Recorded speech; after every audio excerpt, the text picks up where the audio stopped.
Olá, gente, graça e paz do Senhor Jesus a todos. Que você esteja tendo um tempo abençoado aí onde você estiver. Nós queremos aqui continuar, em mais esse vídeo, falando um pouquinho dessa série chamada Mova-se. Hoje é a nossa última mensagem, tá? Dentro desse tema, né? Mova-se, nós estamos orando, crendo, profetizando, né? Uma igreja que se move em direção à cruz, se move em direção à vontade do Senhor, né? Se move dentro do propósito do Senhor. Então, nós já colocamos aí algumas verdades, né? alguns fundamentos dentro dessa ideia de mova-se, né? Uma igreja que se move. Hoje nós queremos aqui construir aí essa última mensagem, né? Essa última ideia dentro da ideia de mova-se, né? Dentro dessa construção desse tema mova-se. Bom, e hoje eu quero falar um pouquinho com você a respeito de mover-se na adoração, né? Cremos numa igreja que se move em muitos princípios, mas se move também aí dentro de um elemento extremamente importante, né? A oração é importante, o jejum é importante, a palavra, a leitura da palavra, né? A meditação na palavra é importante, mas também há um aspecto muito importante, né? Precioso demais, na verdade, que é mover-se aí na adoração, né? A noiva do Cordeiro, a noiva do Senhor Jesus, ela também se move, ela se movimenta, né? Com base na adoração. Bom, o apóstolo Paulo, ele está em Atenas, né? Em Atos capítulo 17, e a palavra do Senhor diz ali que ao andar pela cidade de Atenas, ele viu ali muitos deuses, né? Muitas estátuas ali, né? Muitas lembranças dos deuses adorados em Atenas. E então, quando ele vai pregar, né, aquelas pessoas ali, ele usa ali uma inscrição que ele viu, né? Escrita ao Deus desconhecido. Então parece que o pessoal de Atenas também tinha aí, né? Adoravam ao Deus desconhecido, né? Essa era a inscrição que estava ali. E então o apóstolo Paulo vai usar, né, dessa estratégia, né, para apresentar o verdadeiro Deus, falando que o Deus desconhecido, que eles colocavam como Deus desconhecido, né, é o Deus criador dos céus e da terra, o Deus que tudo pode, o Deus que criou todas as coisas, né, o Deus que supre cada necessidade. Ele vai chegar aí no verso 28, né, de Atos 17, e vai falar a respeito do Deus vivo, né, dizendo que é nele que nós vivemos, nos movemos e existimos. Paulo tinha essa ideia, está apresentando aos atenienses ali essa ideia clara do verdadeiro Deus, o Deus que ressuscitou dos mortos, né, já apresentando ali Jesus Cristo, né, como propiciação dos pecados, né, como aquele que de fato traria ali perdão aos pecados, né? Então ele fala que é nele, né? É nesse Deus que nós vivemos, nos movemos e existimos. Então eu quero aqui trazer algumas considerações dentro desse mover-se na adoração. Paulo está dizendo que se nós nos movemos de alguma forma, se nós existimos de alguma forma, né? É nele, é por ele, né, que nós vivemos. Então mova-se na adoração. Bom, quando nós voltamos um pouquinho ainda na primeira aliança, nós vemos ali Salomão construindo o templo, ok? E você vai ver em 2 Crônicas capítulo 6 ainda, tá? Quando ele termina ali de construir o templo, né? Ele então louva ao Senhor, ele ora ao Senhor, dedicando esse templo, né? Consagrando tudo que foi construído ali ao Senhor. Então o capítulo de número 7 de 2 Crônicas, ele vai iniciar da seguinte maneira: quando Salomão terminou de orar, desceu fogo do céu e queimou os holocaustos e os sacrifícios. E a presença gloriosa do Senhor encheu o templo. Os sacerdotes não podiam entrar no templo do Senhor, pois a presença gloriosa do Senhor havia enchido o templo. Quando todos os israelitas viram o fogo descer e a presença gloriosa do Senhor encher o templo, prostraram-se com o rosto no chão, adoraram e louvaram o Senhor, dizendo: Ele é bom e o seu amor dura para sempre. Então, interessante aí que Salomão vai mover-se, né, na adoração. Tudo que ele fez para Deus, né, aquela construção daquele grandioso templo, toda essa extraordinária obra que ele fez, ele moveu-se na adoração. Ele dedica isso ao Senhor, ele ora, ele consagra. Você vê aqui em 2 Crônicas 7 que há uma resposta do Senhor para essa oração. Ele diz que fogo desceu do céu, diz que a presença gloriosa do Senhor ali encheu o templo. E é interessante que quando essa presença vem, o texto continua a dizer que eles se prostraram com o rosto no chão novamente, né? Adoraram o Senhor, declarando, né, que Deus é bom, né, que o seu amor dura para sempre. Eu acho interessante esse ciclo, né, quando eu falo da igreja se mover em adoração, há um ciclo interessante aqui. Né? A resposta à nossa adoração é a presença gloriosa do Senhor que muda ambientes. Quando nós nos movemos em adoração, quando nós de fato nos entregamos, né, em adoração ao Senhor com os nossos lábios, com o nosso coração, com a nossa força, com a nossa mente, é interessante porque Deus responde a essa adoração com a presença dele. E essa presença ela muda ambientes, ela transforma ambientes. Né? Nós vemos um ambiente de milagres, um ambiente de restauração, um ambiente em que, na verdade, muitas coisas acontecem quando a presença gloriosa do Senhor vem. E é interessante que a nossa resposta à presença do Senhor é adoração de novo. E por isso que eu digo que isso é um ciclo, né, que nós devemos mover como igreja.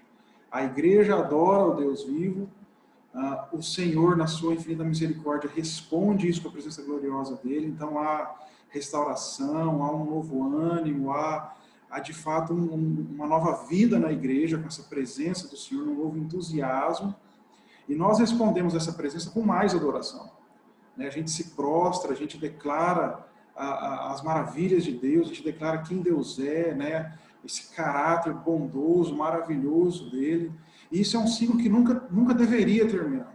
Né? A igreja adora, o Senhor responde, a igreja adora, o Senhor responde, e a igreja vai se movimentando, né? De glória em glória, ela vai caminhando na direção do propósito do Senhor em adoração. Eu vejo isso muito claro aqui em 2 Crônicas capítulo 7, nós vemos Salomão construindo e adorando, o Senhor respondendo isso com a presença dele, e a resposta à presença do Senhor de todos os israelitas ali, né, de todo o povo, é de novo se prostrar, adorar, dizendo, né, que seu amor dura para sempre, que Deus é bom, que grandes coisas faz o Senhor. Então isso é um ciclo que eu vejo que nós como igreja nós podemos nos mover.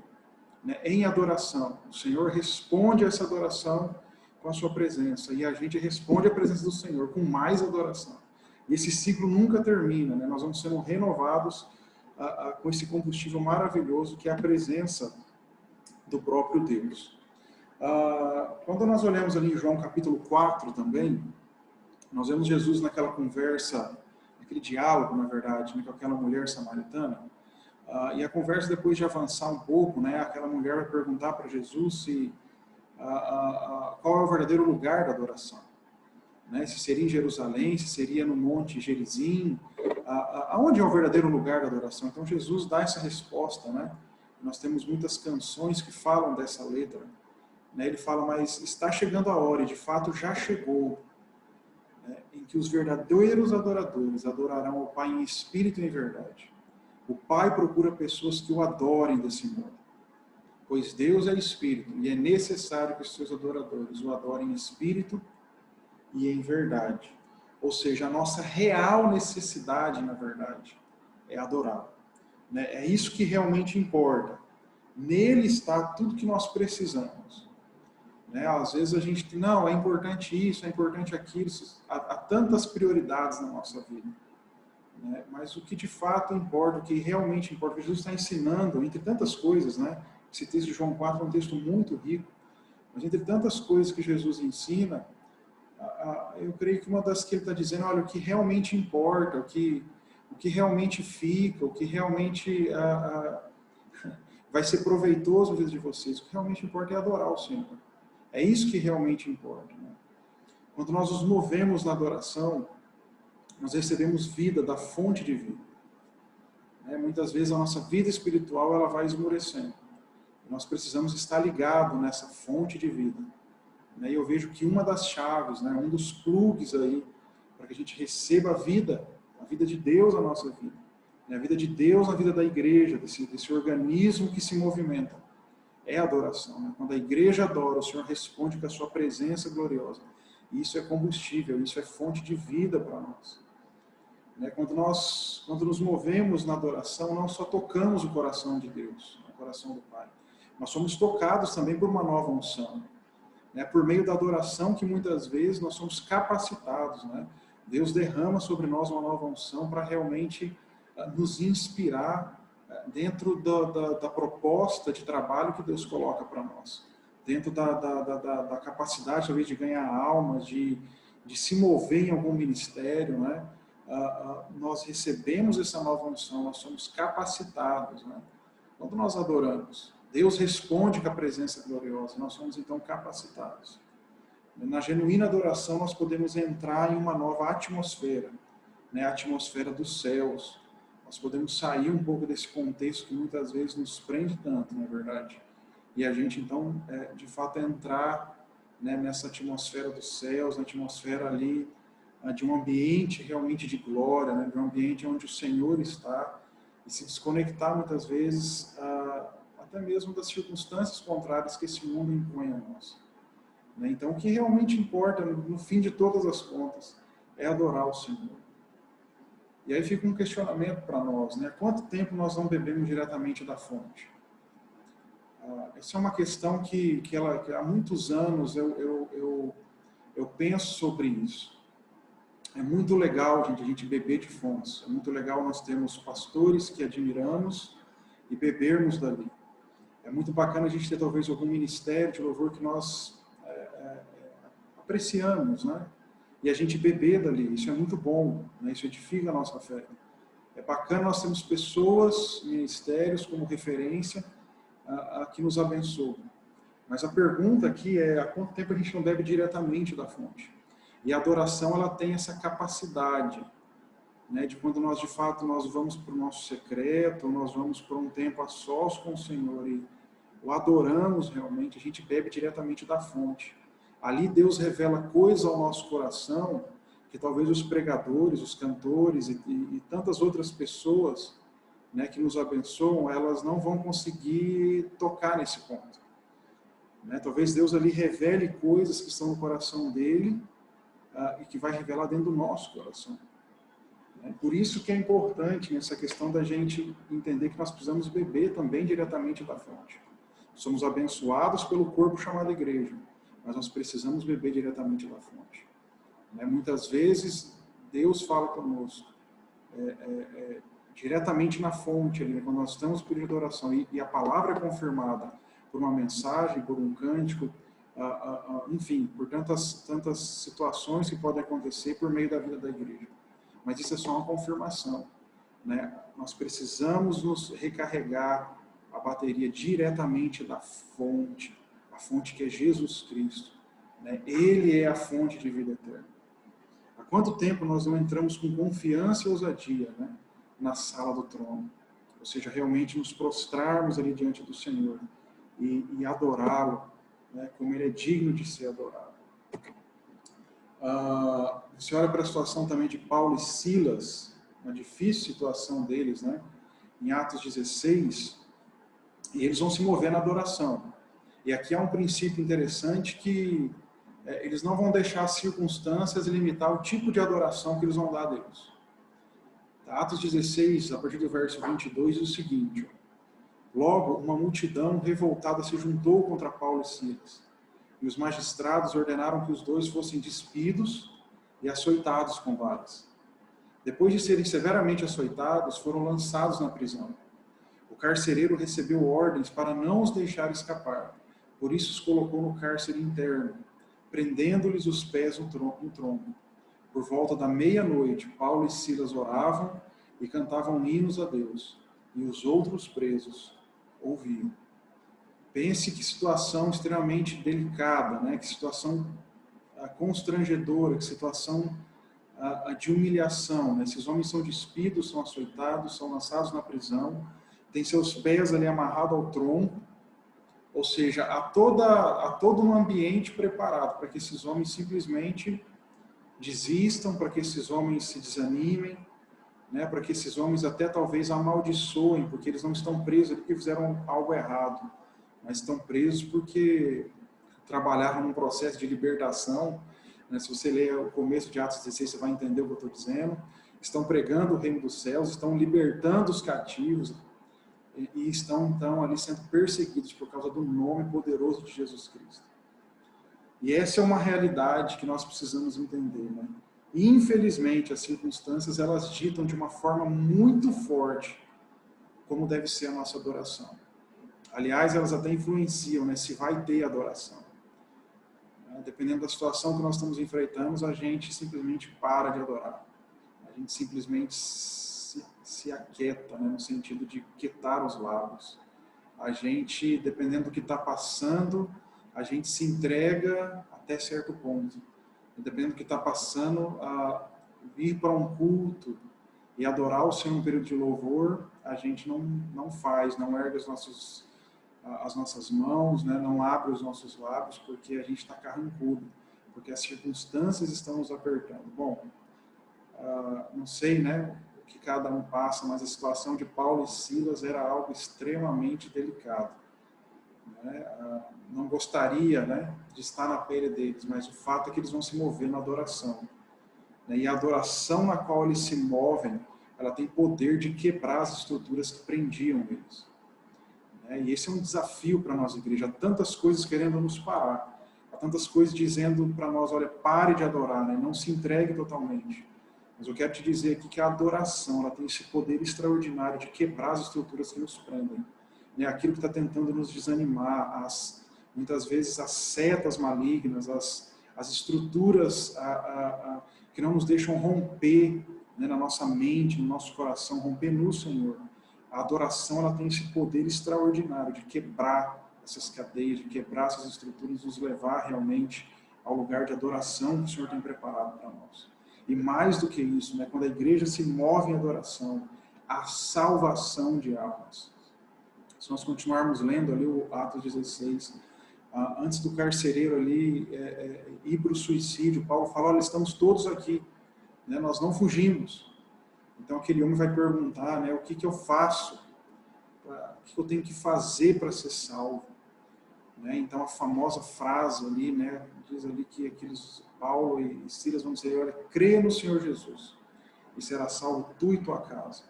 E nós vamos ver ali no final do capítulo esse homem se alegrando no Senhor, esse carcereiro e toda a sua família sendo salva, né, entregando a vida deles realmente ao Senhor Jesus. Porque quando a igreja se move em adoração, a salvação de alma, gente. Estruturas são quebradas. Por isso há salvação de almas. Se nós olharmos os 150 salmos que nós temos em nossa Bíblia, todos eles de alguma forma, ou pelo menos a grande maioria deles, você vê ali homens se movendo em adoração. Salmo 103, verso 1 e 2, o salmista diz, bendize a minha alma ao Senhor, e tudo que há em mim, bendiga o seu santo nome.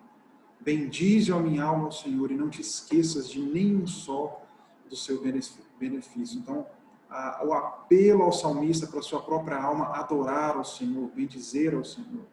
Salmo 95, verso 6, venham, vamos adorar e nos prostrar. Vamos nos ajoelhar diante do Senhor, nosso Criador, pois Ele é nosso Deus. Salmo 71, verso 8, por isso não deixo de te louvar, o dia todo declaro a tua glória. Salmo 63, versos 3 e 4 diz, teu amor é melhor que a própria vida, com meus lábios te louvarei. Sim, te louvarei enquanto eu viver, a ti em oração levantarei as mãos. E por fim o Salmo 34, verso 1, ainda louvarei o Senhor em todo o tempo, meus lábios sempre o louvarão. Perceba como então os salmistas moviam-se na adoração, né?